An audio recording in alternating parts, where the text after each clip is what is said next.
কোনো ক্ষতি করুন না, চিল্লাচিল্লি করবেন, ক্ষতি করুন, কি যে বলে আল্লাহ বিল্লাহ করেন। ওকে দেখলাম কি একটা এতিমখানায় ডাকাতি হয়েছে। মানে মানুষ কতটা নিচে নামলে এখন এতিমখানায়ও ডাকাতি করতে পারে, এতিমের হক মাইরা খাইতে পারে।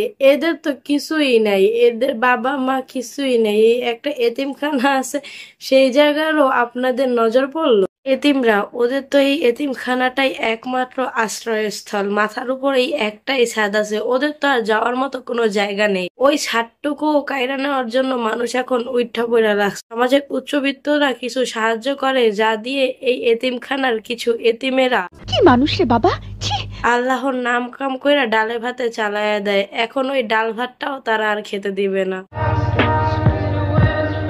নিঃসন্দেহে যাদের কোনো বাবার পরিচয় নেই, তারাই এতিমের হক এভাবে হারাম ভাবে গ্রহণ করে। সঠিক বলেছেন। এইভাবে এতিমদের পেটে লাথি মেরে যারা নিজেরা এই টাকা দিয়ে ভালো মন্দ খাবে, তারা আসলে খাবার খাচ্ছে না, নিজেদের পেটে আগুন নিচ্ছে।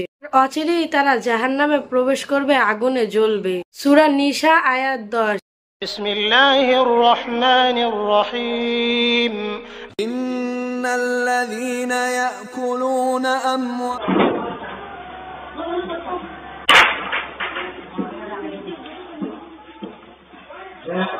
এই ছোট ছোট বাচ্চারা কি পরিমাণের আতঙ্কিত হয়েছে তা একবারও কল্পনা করে না এই অমানুষগুলা।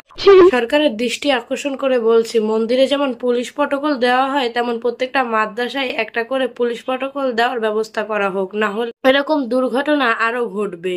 নিঃসন্দেহে তুই ঠিক কথা বলেছিস। মানুষরা ঠিক কতটা নিচে নামতে পারে। এতিমরাও রক্ষা পেল না এই নিকৃষ্ট জাতির কাছ থেকে, এদেরও ডাকাতি করা লাগলো। এদের তো এমনিই কিছু নাই, এদের ডাকাতি করে আর কি নিবেন ভাই? যারা এই ডাকাতিটা করেছে ওরা তো মানুষের ভিতরেই পড়ে না। তো আমি আগুল আগ্রহে জানাচ্ছি প্রত্যেকটা মাদ্রাসার শিক্ষক শিক্ষিকা জানি তাদের ছাত্রকে নিজের আত্মরক্ষার কৌশল শিখায়, তাহলে এই বদমাইশরা যদি একটু শিক্ষা পায়। সঠিক বলেছেন। এইটা দেখে সত্যি মন থেকে অনেক ভেঙে গিয়েছি যে আমরা মানুষ পশুর থেকেও অধম।